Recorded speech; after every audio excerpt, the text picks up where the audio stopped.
tonight. And always, we're here for you. Good night.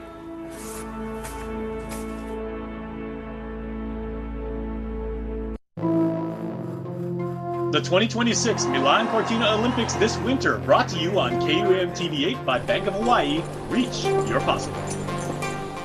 KUAM News headlines are presented by Calvo's Insurance, protecting Micronesia for 85 years. Matson and the Adai Itano program. Apply at matson.com and McDonald's of Guam. I'm loving it.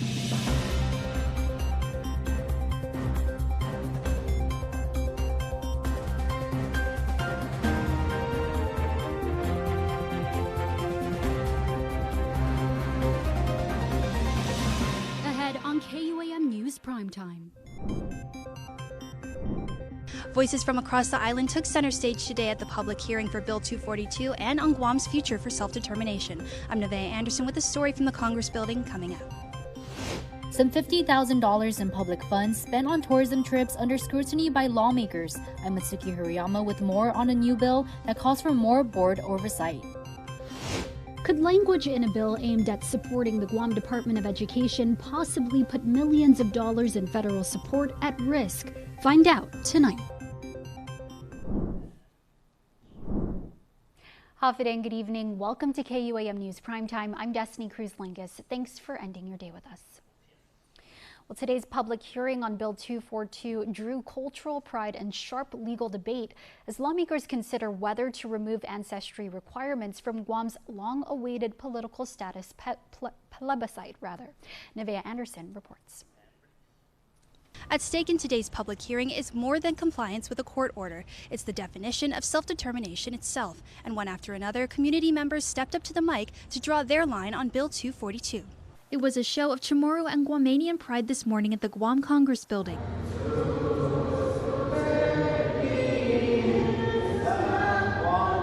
As the community came together to provide testimony on the controversial Bill number 242 by Senator William Parkinson. Former executive director for the Commission on Decolonization and the Commission on Self-Determination, Leland Bettis, was among those opposing the bill. As a young man, Bettis was involved in negotiations surrounding Guam's push to become a Commonwealth in the 1980s. As a resident of Guam, I've been a supporter of the right of the Chamorro people to exercise self-determination. Bettis was also present to represent the memories of his two friends, also staunch advocates for Guam's self-determination. One, the late Ron Rivera, and the other Ron Tehan. Ron Rivera would ask, are there Chamorro people? And if you answered yes to that question, he would ask, have they ever exercised self-determination for their homeland in Guam? If the answer to that is obviously no. So that means there should be an exercise of the right of the Chamorro people to determine the future of their homeland. Bettis says Tehan told a different story, but with the same heart, that residency does not equate to deep cultural understanding of the island's colonial history and the hardships that came along with it. So I'm telling those stories today because I think they both tell us something about the opportunities for Guam in self-determination and the complexities that we face in terms of the current demographic situation. Colleen Cruz Corpus attended the hearing to represent her mother's heritage. I'm present because I feel like if I don't oppose, I'm dishonoring my ancestors because of the 500 years of colonization. So we never really had a choice or a voice, and I don't want my voice to be taken away. Turning to the testimony shared in the public hearing room, members from all facets of the community argued that the indigenous Chamorro people must lead the decision-making process on Guam's political status. Several speakers emphasized the importance of carving out a place for ourselves in rooms where decisions about Guam have been made for us for nearly 500 years, saying true self-determination begins with the historical inheritors of colonization determining their future. And one individual voiced support for the measure, arguing that emotion should not dictate public policy and that the court's ruling leaves little room for alternatives. Finally, from an administrative standpoint, Executive Director of the Guam Election Commission, Maria Pangilinan, was present to address operational concerns, telling KUAM that if enacted and implemented in this year's general election, it would cost the commission $80,000 to carry out. Still, the prevailing message among those in attendance was unmistakable. The Chamorro people have not had the opportunity to exercise their right to determine their political future, and that this effort must remain in Chamorro hands. Nevaeh Anderson, KUAM News. The programmatic agreement lays out the relationship between Guam and the military and some of the anticipated impacts that may result from those in uniform conducting testing and operations. Those opposing such activities are standing firm and voicing their displeasure about it. Let's now take you to Agana Heights, where our Jason Salas is at the Guam State Historic Preservation Office. Hafa Guam, I'm Jason Salas here in Agana Heights, where we are at the office of the Department of Parks and Rec and the Guam State Historic Preservation Office. I have here Maneka Flores, part of an activist group that is voicing their opinion to the programmatic agreement. So, Maneka, Hafa, always good to see you. Hi, Jason. I'm with Pratehi Guahan, and we have been involved in objecting to the programmatic agreements, the various programmatic agreements, actually, the programmatic agreement memos, the workshops, throughout the years. But this one is, kind of, there are some things about it that are really a cut and paste from the 2008 programmatic agreement. But there are some things that we should be concerned about. For instance, the number of parties that are a part of it have been reduced. The previous programmatic agreement included the Advisory Council, the Historic Preservation Advisory Council. They've been removed. The number of signatories has also been reduced. Now it just takes one of the two signatories. And we're here today to protest at the State Historic Preservation Officer's office here at Parks and Rec because he helped to draft that programmatic agreement. If he were to let you in right now and say, let's sit down, let's bring it to the table and let's talk, what would be the first thing that you say to him about the core of your message? Well, it's, we're always open to a conversation, and at the same time, it's really important that we make our opposition visible, that we take all measures. That's what we have to do, unfortunately. A lot of us in the various groups and organizations, we know that we have to do everything from public education campaigns to lawsuits, to direct action, to attending public hearings, to, yes, engaging with the people we disagree with. And so we're always open to a conversation. However, we also demand accountability here. Yeah, please submit a comment to SHPO. Send an email to SHPO. Let them know that you also want to see the missing appendices in the programmatic agreement, but let them know what you think about the programmatic agreement. And that's also a way we can get involved. Thank you for your time. All right, back to you guys in the studio. Thanks, Chase. In other news, lawmakers introduced a bill aimed at tightening oversight of travel spending at the Guam Visitors Bureau following concerns about how public tourism funds are used. In question are over $50,000 spent on a pair of trips last October that GVB defends, saying, quote, "If Guam is not in the room, Guam is not in the itinerary." Mitsuki Hirayama reports. 2 trips last October costing just over $50,000 in public tourism funds, raising concerns and prompting action from lawmakers. Senators Jesse Lujan and Chris Duenas introduced Bill 279, which would require all official travel by the Guam Visitors Bureau to be reviewed and approved by the board before any public funds. Oversight hearing scheduled for Monday, which was tabled when airport talks ran long. Lujan says his measure comes after reviewing travel expenses and hearing concerns directly from GVB board members. The following day, he addressed those concerns during an interview with The Point. In the last GVB board meeting, we asked the board, that Chairman Chu and the board members, we asked them what they wanted. They wanted the change in governance, okay, and control of expenditures in regards to travel. Lujan pointed to GVB's attendance at IMEX America in Las Vegas and ITB Asia, costing some $30,000 and $20,000 respectively. The IMEX is basically catered to most North America and European visitors, right? Or European conventions and things of that nature. This is not our market. We hope one day soon, that's why we're trying to get the exemption of cabotage and all that, to be able to have that market. We would love to have that market, right off the bat, but we don't. He acknowledged the costs included booth fees and materials, but said the expenses raise questions about oversight when public funds are tight. I mean, it's great to be there. We have a lot of money just flowing and things like that. It's great to be there. But we don't. We have, the hospital is in shambles, and schools and roads and things of that nature. GVB responded to KUAM, defending its travel programs and warning that restrictions could hurt Guam's ability to compete for visitors and industry partners. In a statement, GVB says, quote, "Events such as IMEX America are not ceremonial gatherings, but structured business marketplaces where destinations meet the decision makers. The Bureau says those meetings are tied to measurable outcomes from bookings to high-spending visitors. GVB also says its travel spending is already operated through appropriated budgets, procurement law, board-approved plans, audits, and performance metrics. GVB warns, quote, Guam cannot market itself from behind a desk. Meantime, GVB's joint oversight hearing with the Guam International Airport Authority resumes next Tuesday at 2 p.m. For their full statement, just visit KUAM.com. Mitsuki Hirayama, KUAM News.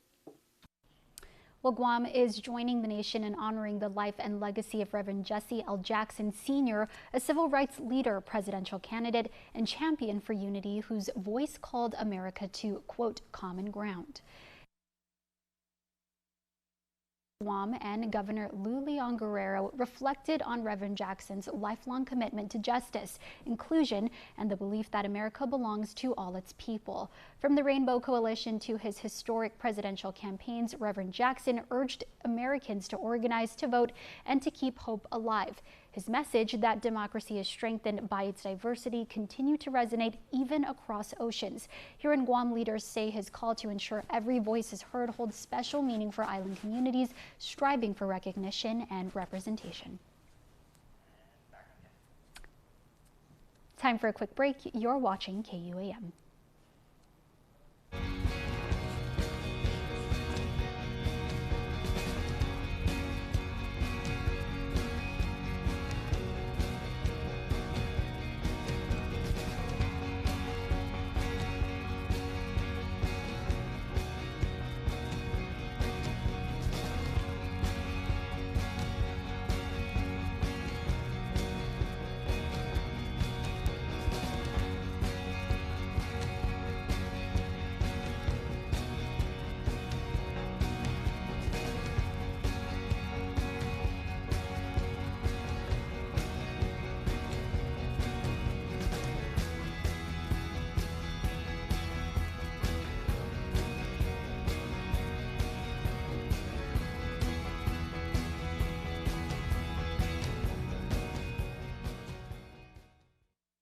Don't need a work break, keep the smile on your face.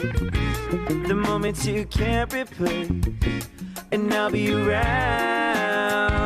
Whoa, you can count on me. You can count on me for life. Wherever life takes you, we're always here for you. Calvo's Insurance. Count on us for life. Welcome to the world, Mila. A world where you'll feel loved and cared for, not just by your family, but by your extended family, your community. That's the power of relationships. At Bank of Hawaii, we've believed in that power to build better lives for our customers and communities for over 125 years. So when you need people who will look out for you, look to us. Because with the right relationship, Anything's possible. reach your possible with Bank of Hawaii. Welcome back to Primetime. 40 days of fasting, prayer, and almsgiving kicks off today on Guam. Catholics across the island taking time to attend Mass on Ash Wednesday, each honoring the start of the solemn season in their own way. KUAM intern Janice Carrasco finds out what Lent means to the island's faithful. In the name of the Father, and of the Son, and of the Holy Spirit, the Lord be with you. Pews across Guam filled with the island's faithful on Ash Wednesday, marking the beginning of the Holy Lenten season. Here at Santa Barbara Catholic Church, KUAM spoke with members of the community to hear why Lent is important to them. For some, like this Jigo resident, it's a period of abstinence. When we give up something for God or for Jesus, and I really like it, but sometimes I kind of don't want to give up some things that I have to give up, but it's okay. For Concepcion Vire and her partner, they give up meat on Fridays. She says the 40-day concession is worth it by what she gains in return. Indulgences from the Lord. For many, it's a time of prayer and tradition. Lent for me is to repent of my sins and to just pray to God. It's very important for me because I grew up, always come to Lent then. We celebrate with a lot of prayers. Fasting was necessary, but at a certain age like mine, I'm very careful, and so we just take precautions on taking care of what we do for Lent. I wish to gain a lot of my Christian faith, humility, a lot of spiritual well-being with my family and my friends and the community. It's very important. But as Jigo resident Elizabeth Lim says, perhaps the most important reminder of this solemn season is that of commitment. It's not what we give up, but what we wanted to commit to. We wanted to make like a family commitment to paying closer attention to our sacraments and days of obligation. Janice Carrasco, KUAM News. A legislative measure to secure a dedicated funding stream for the Guam Department of Education's facilities, maintenance, and curriculum had its public hearing Tuesday, with the department's acting superintendent offering testimony that was both supportive and cautionary, highlighting the urgent need for facilities funding while warning against a provision that could jeopardize millions in federal support. Here's more. It's no secret the Guam Department of Education can benefit from a reliable and predictable funding stream. So could proposed legislation be just the thing to establish one? Senator Sabina Perez introducing Bill 126, a measure seeking to dedicate 20% of use tax revenues to Guam DOE for capital improvement, facilities and maintenance, and investment in early childhood education. During Tuesday's public hearing on the bill, acting GDOE Superintendent Dr. Judy Wanpat testifying that deferred maintenance should be the primary use of the intended funds, noting that in 2022, GDOE School Facilities Master Plan identified $110 million in deferred maintenance across the school system, a figure now. If we do not establish consistent maintenance cycles now, the deferred maintenance backlog will continue to grow beyond our ability to manage it. The $110 million identified in 2022 was already significant. If we delay further, we risk seeing that figure increase substantially. Wanpat also pushing back on the section of the bill relative to early childhood development aligned with Head Start. The acting superintendent expressing concern that the legislation may unintentionally trigger federal compliance violations. She added that factoring in other compounding issues, over $6 million in critical federal support could be at risk. The federal Head Start program strictly prohibits supplanting, meaning local funds cannot replace federal funds, and federal funds cannot replace local obligations. Wanpat urging the legislature to conduct a comprehensive federal compliance review before advancing the section of the measure. Still, she maintains support for 20% of local funding for early childhood and instructional materials to promote mental health and improve facilities. Meantime, Senator Perez agreeing to delete the language citing Head Start, as it was written during a time when funding for the program was uncertain. Now for a look at your world at home. On the first day of the Lenten season, here's a shot from up in Dedido at the parish of Santa Barbara.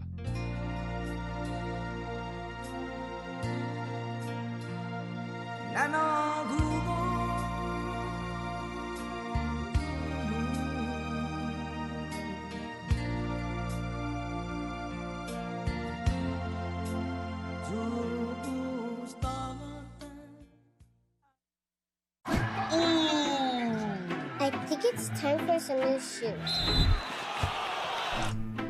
Hey Kara, how much money is in my account? This is your remaining balance.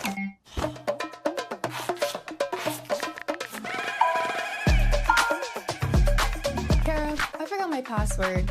Again. Could you help me out? I've sent you steps to reset your password.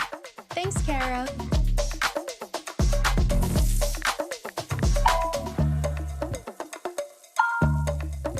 Honey, quick bank stop before the beach. Sounds good, hon. Kara, how do I get a loan? I've provided a link with your loan options. Thanks, Kara.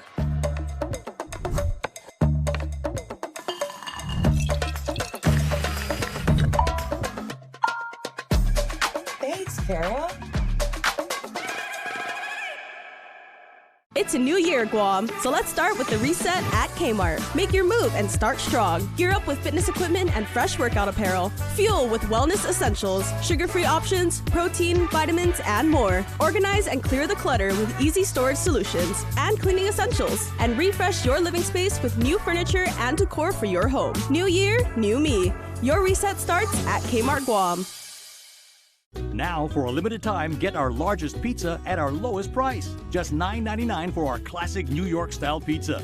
It's 30% larger than our large, and at only $9.99 for carryout. Don't wait. Order now at your Island Pizza Hut.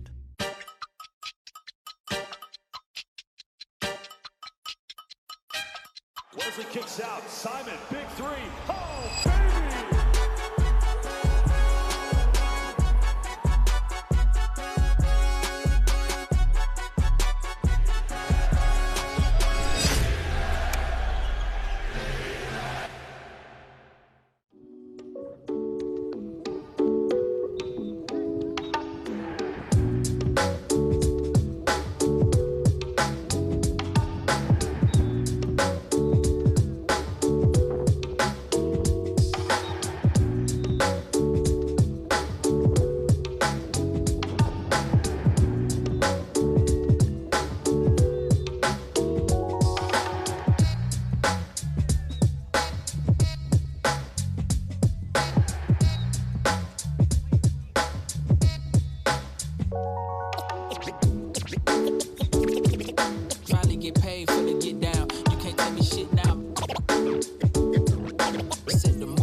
Wesley kicks out. Simon, big three.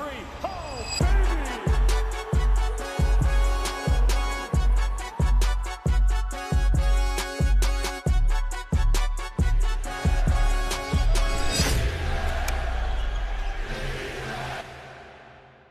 GU Self Storage, located in Harmon next to McDonald's, offers a variety of storage units. With rates starting as low as $95 per month, we offer complimentary use of dollies, push carts, Plines hand trucks, and pallet jack, with a fully covered loading and unloading areas and ADA accessible units. We offer 24-hour CCTV surveillance monitoring, alarm, and individual pin-coded gate and door access, because your safety is our priority. GU Self Storage, voted Pika's Best in 2024. Call 671-648-7867 today. Freedom, that's a cheap thing. Freedom to ignore this, that's a cheap thing. Sacrificing facial hair to nature, And involuntary blood donations? Cheap things. No one signs up for an 800-pound bear chase. But if it happens, cheap thing. VIP parking, exfoliating, treating gravity like a suggestion, saying, it'll dry.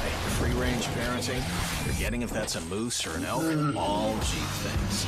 Remembering without saying it, couldn't be more of a cheap thing. Sweating your tail off, freezing your tail off, an American saving another American's tail. Cheap things. Making a cheap vehicle for only people with cash like him? Not a cheap thing. Or confusing capability with unaffordability?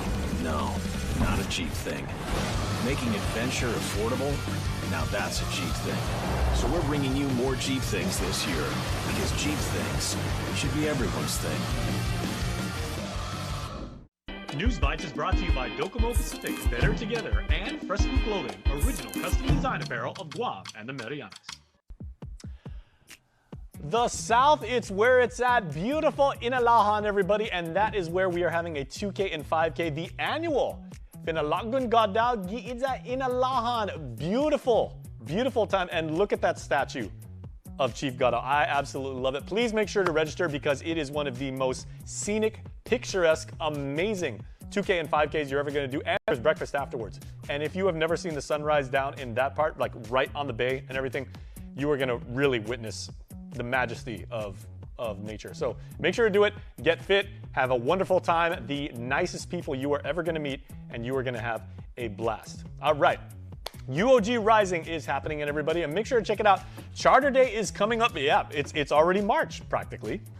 Not for a couple weeks, but UOG is having their 2K, 5K run walk. Sign up for all the 2K, all the things. You guys, make sure to register because on March 2nd, we are running, and I say we as an alumni, right? Triton Nation, past, present, future, and we are going to have fun, and you get that super cool dry fit shirt, which is awesome. All right, Education Town Hall. Senator Vince Borja is holding a very special town hall for members of the community from all sectors, right? How do you feel about public education? The good senator wants to know your feedback, your constructive criticism, your suggestions, your responses, and everything to how we are educating our kids. So make sure to go check it out. It's going to be at JFK at 6 on Thursday. And what is coming up in the Winter Olympics? Great games so far and everything. Milan Cortina, absolutely amazing. And men's snowboarding finals, right? For all the marbles. And when I mean marbles, I mean medals. So make sure to check it out because Team USA is catching air.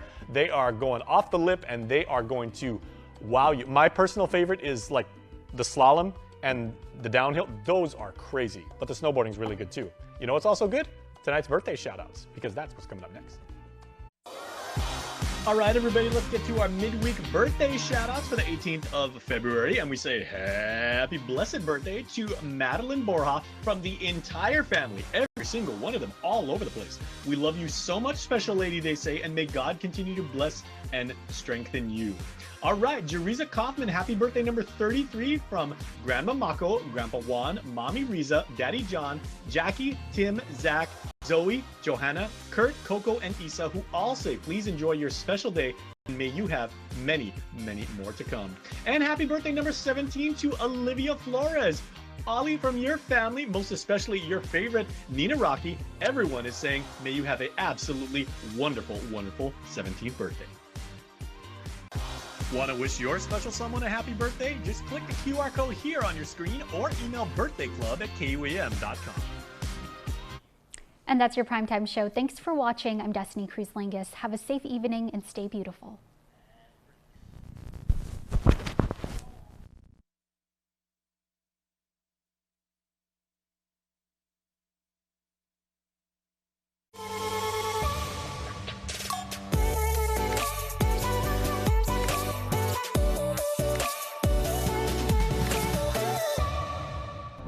Hafaday, I'm Jonagan Charfris. Behind the walls of the Department of Corrections, the stories of women in custody rarely make headlines, and neither do the conditions they're living in. But for the officers assigned to safeguard them, the concerns are growing louder, more urgent, and impossible to ignore. Tonight on The Hub, we look at the state of Guam's women's facility. This is Inside the Walls, Stories of Guam's Women's Prison.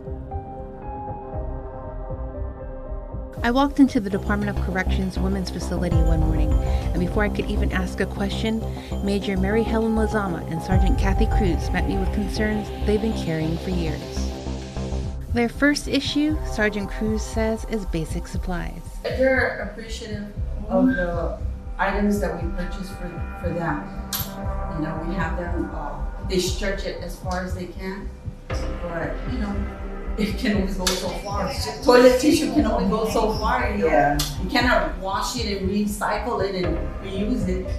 Once you use it, that's it, you know. But they're appreciative.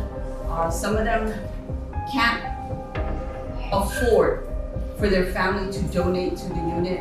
That's why it is our responsibility, the department, to provide the basic necessities, you know, and it's hard. I mean, even to get things fixed around here, sometimes I have to reach in my pocket and purchase it myself.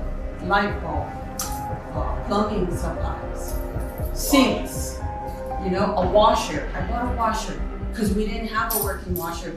My detail's out there hand washing the clothes, and that's tiring, and I only have one laundry detail, so I went and purchased a washer, you know? I mean, it was damaged, it had a dent in it, so I got it for like $400. Still a lot of money. You know, but that's a lot of money. Yeah. You know, but I too care about these ladies that come in.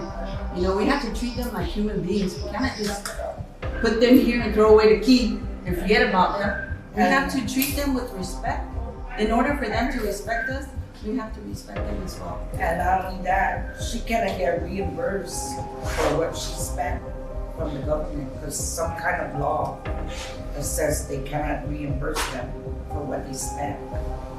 So, you know, I told them just to keep the receipt and claim it for tax. You know, when tax comes, let them know that you spend this for your employment, you know, because they weren't able to provide. So it's possible they may get a tax break on that, or deduction or whatever. Because that's costly. An officer or a manager could spend about $3,000, $4,000 a year on just personal hygiene, cleaning supplies, or materials. It could be more than that. And they cannot even get a reimbursement because of some law, regardless if they provide a receipt. So where's the fairness? Where's the justice in that? I've received donation from our project director, Ms. Nedado, Sarah Nedado. She has donated personal hygiene as well, out of her own pocket. Yeah. Like I said, it has to be constant. You know, every week it's a weekly distribution of supplies. So people are probably wondering how is it that they use up all of this. Imagine yourself, your own household, how many times you buy toilet tissue or hygiene just for you and your family.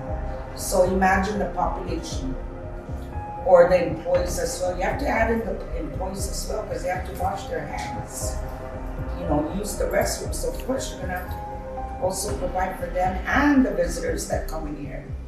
The attorneys use it, the volunteers, religious volunteers that come in, they have to use the restroom too. So our restroom has toilet tissue and soap, hand soap. You see what I'm saying? Yeah. We could process like 1,000 visitors in a week. That's how many visitors are coming by. It doesn't really show, but that's how much are checking in and out. For religious service, delivering of incoming, outgoing items or whatever. The visitors, the attorney visits, probation officers, law enforcement officers, everyone coming in and out of here. They're constantly using the restroom, checking in, checking out. Of course, you're unique. This department is like the last of the criminal justice system. That's the reason why all the other law enforcement agencies are coming here, to include the federals, the marshals, and other law enforcement, or even immigration. They come here as well. For officers here, shortages at the women's facility are nothing new. But one issue hits even harder: the generator. Major Lozama says it's been down since Typhoon Mawar 3 years ago. It's like a red tape just to get it done. some kind of red tape that we're going through for just a generator that's a life safety thing that we have to have. It's like all these fire sprinklers system, it's supposed to work. Everything has to work. So then at night, would you like me to show you? It's black. It's pitch black. Our emergency lights don't even work. This is what I provide. She has 2 of these. I have a charger, and we have a flashlight. But this is all we have. You know, and it's very, you know, they need to think about our safety too. You know, we have a family to go home to. And that's out of pocket. This is to keep my officers safe too. Not just the prisoners, but my officers, because when it's dark, it's dark. It's like a disaster area, you know, where you have to survive. Like what Sergeant Cruz just told you, the generators don't work. We need generators for the light to automatically turn on and the AC unit. And the locking mechanism. Correct. Without the generator, we have to go and manually lock every single, there's 11 cells here, there's 16 cells here. We have to go manually lock them. You know, and we gotta move fast. You know, because we never know what they're gonna do. Lizama says the strain goes beyond infrastructure, with the women's unit now housing a mix of adjudicated inmates, pre-trial detainees, GPD arrestees, federal holds, and immigration detainees. Rehabilitation has taken a back seat. I'm talking about our agency here. It shouldn't be like this. We were not handling the pre-trial detainees. So that's why we have problems. We cannot focus on our rehabilitation efforts towards the adjudicated inmates because we have all of the classifications. We have GPD, we have pre-trial detainees, we have the federal detainees, and we have the immigration detainees. And while the women behind the bars need support, the women guarding them say the dangers they face are often invisible to the public. You're carrying all this equipment on your body. 8 hours is a long time to carry all that extra weight. They're carrying probably about 20 pounds on their body. But to be active, to be alert, to be focused, you need all of that when you're performing your duties here. You have to be, but if you're working 12 hours, of course your body's you're losing already your is done. Okay, number 2, you're not having enough time for your health and your family. That's why I say 8-hour shift is very good for the law enforcement officers. We need 8 hours so we can go to school, spend time with our family, need time.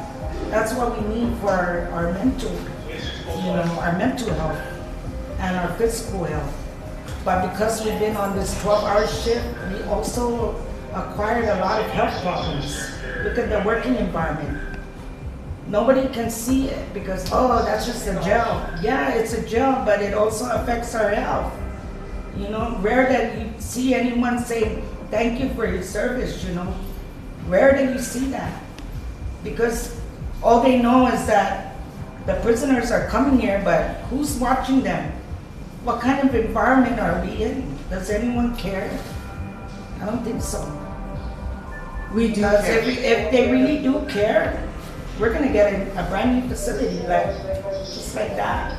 There's gonna be no red tape. There's gonna be no delay for supplies if they really care. They look at Department of Correction as the lowest law enforcement here, but we should be up there because we're the ones taking care of these prisoners, these criminals.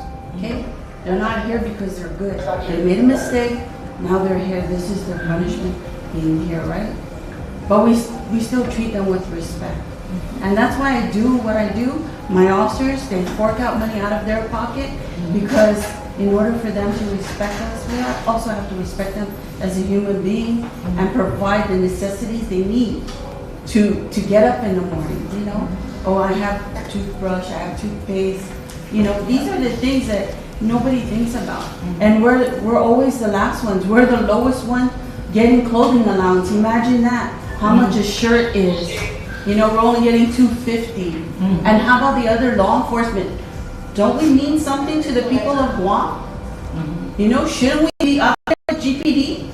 GPD picks up the criminals, but we have to deal with them. Correct. When they come in here belligerent, assaultive, you know, they're cussing at us. My officers here got assaulted the other day. They don't even think about that. They don't think that our job is important, but we are. We are. No matter what, you know, we go through as a department, I'll stand behind the department and say, yes, we do our job. For the women who keep this facility running, the message is clear. They show up, they serve, and they sacrifice, whether anyone sees it or not. Up next, I speak with one of the women who is currently serving time.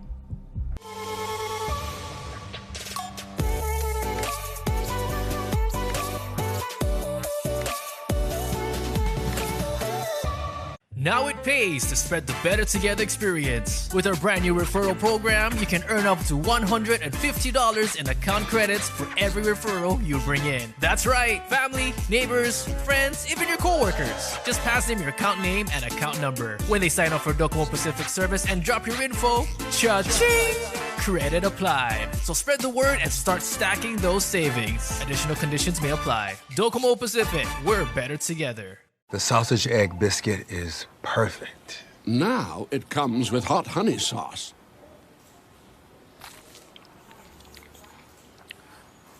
I stand corrected.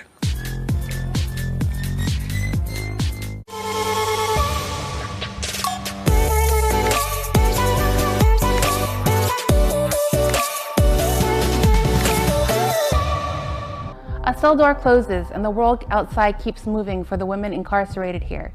Each day is a test of dignity, patience, and survival. After hearing from officers tasked with maintaining order, we now shift our focus to those living within. Who are they beyond the charges? Meet Amor Balbin. 45-year-old Amor Balbin is serving a 15-year sentence for manslaughter. As of this interview, she has spent 12 of those years incarcerated. Her days follow a routine few on the outside ever see.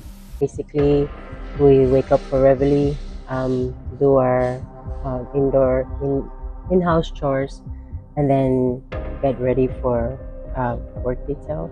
So in our classification, we are assigned work details.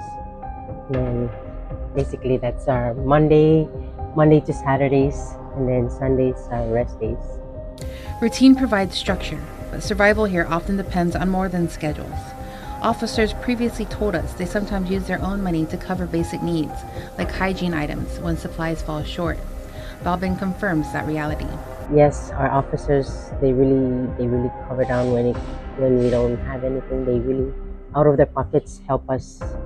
And yeah, I think that's how we manage, because they cover that gap. But even basic conditions can become daily challenges. Lighting, power, safety. Balbin says recent outages have left parts of the facility in darkness, forcing officers to rely on personal flashlights to do their jobs. I guess it's the generator. It used to be okay when we had the generator, but now we are basically in the dark. The officers also provide their own flashlights, so they're prepared for it. But sometimes they're not all here with their flashlights, so the ones that do have will cover down a certain wing, and some spots will be dark. When it comes to dignity and treatment, Balbin says respect inside these walls is not guaranteed, but neither is disrespect constant. It's inconsistent. I guess everybody has their day, so everybody gets disrespected, and we also get the same in return, respect and disrespect. Rehabilitation is meant to prepare inmates for life beyond these walls, but Balbin says access to the programs, education, and support is often inconsistent and unpredictable. Right now it's very inconsistent. I really feel like we need some consistency, because even education-wise, there's always like a long break. I know it's not the department's fault. We need volunteers and also funding, right? There's so many things going on that we don't really know, but for me, I think personally that's affecting it. I feel like we need more programs and more stability. But the heaviest weight of the incarceration, she says, is not the schedule or the walls. It's the emotional toll of separation. It's the separation from our loved ones, the no contact, trying to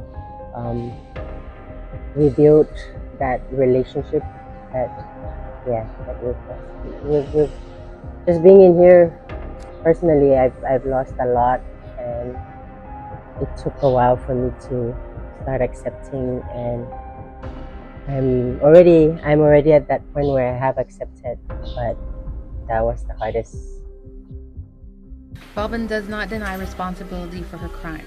She says accountability and self-reflection have shaped who she is today. I know I've broken the law. I know that what I did was wrong.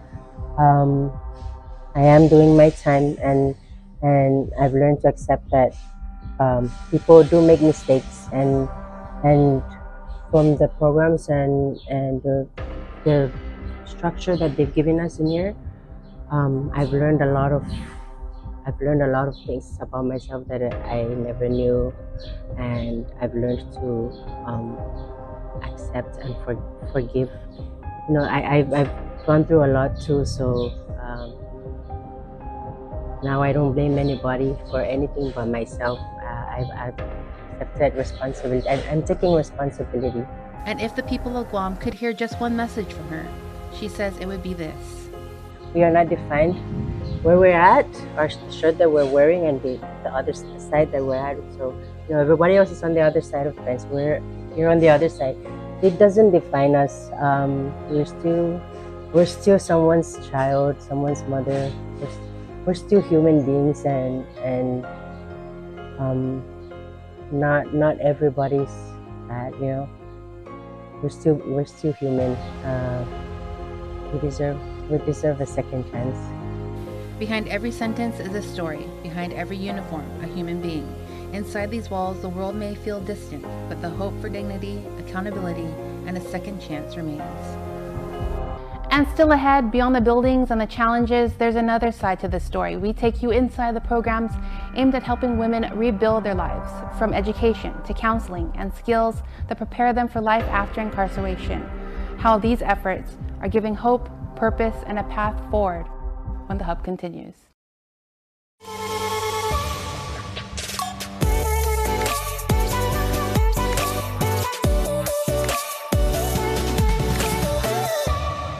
Guam's auto appearance specialist, Elegant Reflections, has been providing the automotive industry with professional detailing and car care products at its highest quality, from complete detailing, full interior detailing, exterior detailing, headlamp restoration, hand washing, seat and carpet shampoo, engine degreasing, undercarriage cleaning, paint sealant, fabric protection, paint oxidation removal, and so much more. Visit us at our new location. Call 646-5555 for an appointment. Elegant Reflections, Guam's auto appearance specialist, over 20 years of experience. You see this all white meat chicken, breaded in tortilla chips? Here at Taco Bell, we're calling them, wait for it, nuggets. They're nothing like classic nugs, but you're just gonna have to accept that. I mean, we could have called them anything really, like Derek. No backstory, just Derek. But nuggets is already baked into everyone's memories, and so is Hidden Valley Ranch, obviously. And we mixed it with Diablo. Diabolical. Crispy chicken nuggets from Taco Bell, a brand new classic.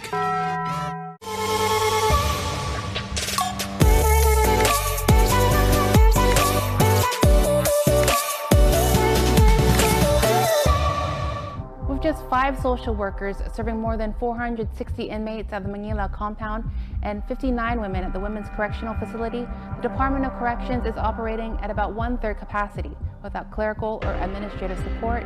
For Teresa Tayama, Casework and Counseling Services Division Administrator for DOC for the past 11 years, she says the challenge is immense, but the need is even greater. 9.9% of our females here are dealing with trauma that has been not addressed or unmet. And so as a result of the minus any treatment or follow through during those years, their actions have led to their imprisonment. here at the facility. Teresa Tayama, Casework and Counseling Services Division Administrator for the Department of Corrections, says the majority of women incarcerated at the facility have experienced abuse, neglect, or violence, trauma that often goes untreated until it becomes a crisis. When asked whether current programs and resources are enough, she says the answer is clear. I believe that the services that we offer is insufficient, only because in talking with the trauma-based or the reasons for trauma, that it has not been addressed. That is more so a mental health, something that can be dealt with behavioral, with Guam Behavioral Health and Wellness to address those mental health issues as it ties into their criminality. Many of those needs have not been addressed prior to them coming in, and so I believe that is something that we can work on. Tayama says in 2022, Governor Lulian Guerrero signed a memorandum of agreement that allowed staff from the Guam Behavioral Health and Wellness Center into DOC to assist in providing services. That has really relieved a tremendous load off the Casework and Counseling Services Division, because that has allowed for Guam Behavioral Health to be more program specific to address their needs. So they have the personnel and the capacity to provide those kind of services to our females. But even with that support, Tayama says rehabilitation doesn't end at the prison gate. For these women to successfully re-enter the community, she says something else must change. What they need is for the public's perception to change. Many of the females here have a bad rap, because when we learn of something where a woman had committed an offense and is serving time, we always say, oh, what did she do? But we need to rephrase that and say, instead of, oh, what did she do? We need to ask, what happened to her?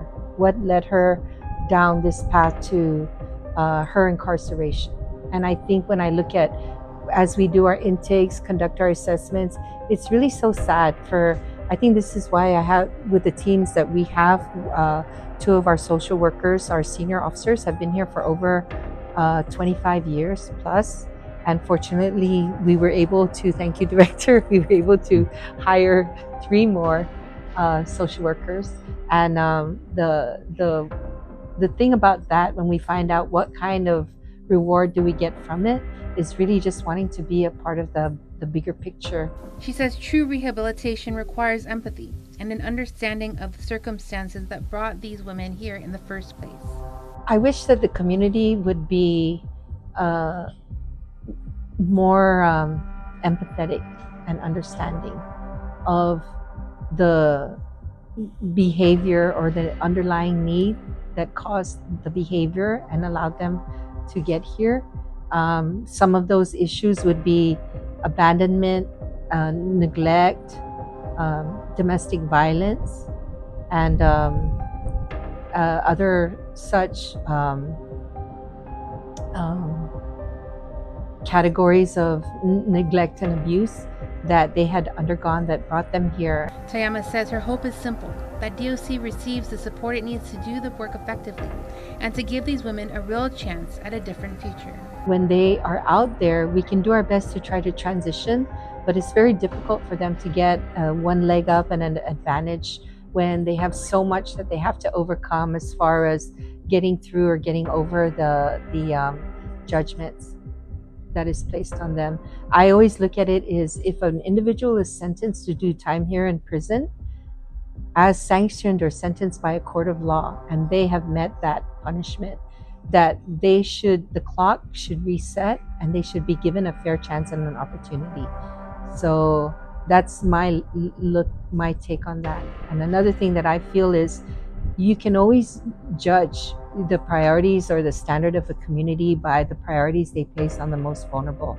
So for us, we look at that as our sick, those who are infirm, like the hospital, those who are in prison, like DOC, and then those young individuals that are in school, we are obligated to educate them for our future. And the way that we treat and prioritize those vulnerable populations tells us where we are and where we stand as a community. She adds that she hopes DOC gets the support that they need, so that we can be as effective and prepare our clients to have a successful re-entry into the community, and that we go by our major goal to reduce recidivism. Up next, I speak with the Director of Corrections, Fred Bordallo Jr., opening up about the realities inside Guam's correctional facility for the women. What does he say about the aging conditions, and how is he responding to the concerns raised by officers who work there every day? His response and what comes next for the women and staff next.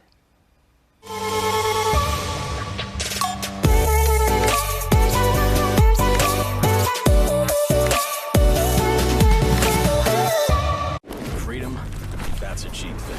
Freedom to ignore this, that's a cheap thing. Sacrificing facial hair to nature and involuntary blood donations, cheap things. No one signs up for an 800-pound bear chase. But if it happens, cheap thing. VIP parking, exfoliating, treating gravity like a suggestion, saying, it'll dry. Free-range parenting, forgetting if that's a moose or an elk, all cheap things. Remembering without saying it, couldn't be more of a cheap thing. Sweating your tail off, freezing your tail off, an American saving another American's tail. Cheap things. Making a cheap vehicle for only people with cash like him? Not a cheap thing. Or confusing capability with unaffordability? No, not a cheap thing. Making adventure affordable? Now that's a cheap thing. So we're bringing you more cheap things this year, because cheap things should be everyone's thing.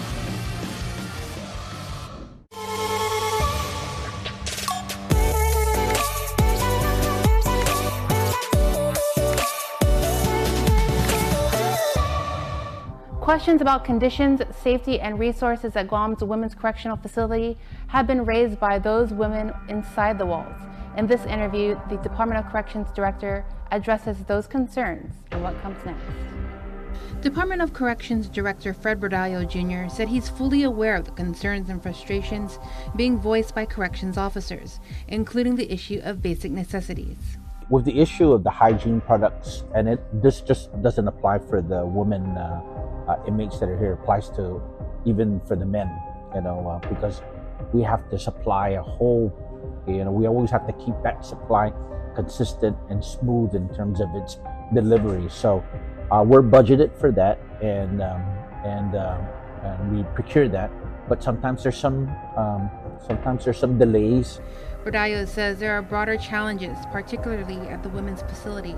The women especially, and it's unusual too, because here in Manila, this women facility is not only for sentenced women inmates that have been adjudicated, but they're all here thrown in together with a pretrial detainee woman. Another concern raised the generator, which has been down since Typhoon Mawar. Right after Mawar, there was a damage assessment, and I believe we're trying to get a claim for the generators, but FEMA has their own standards, the Federal Emergency Management Agency, and we tried to get a claim on whether the generator could be included in that.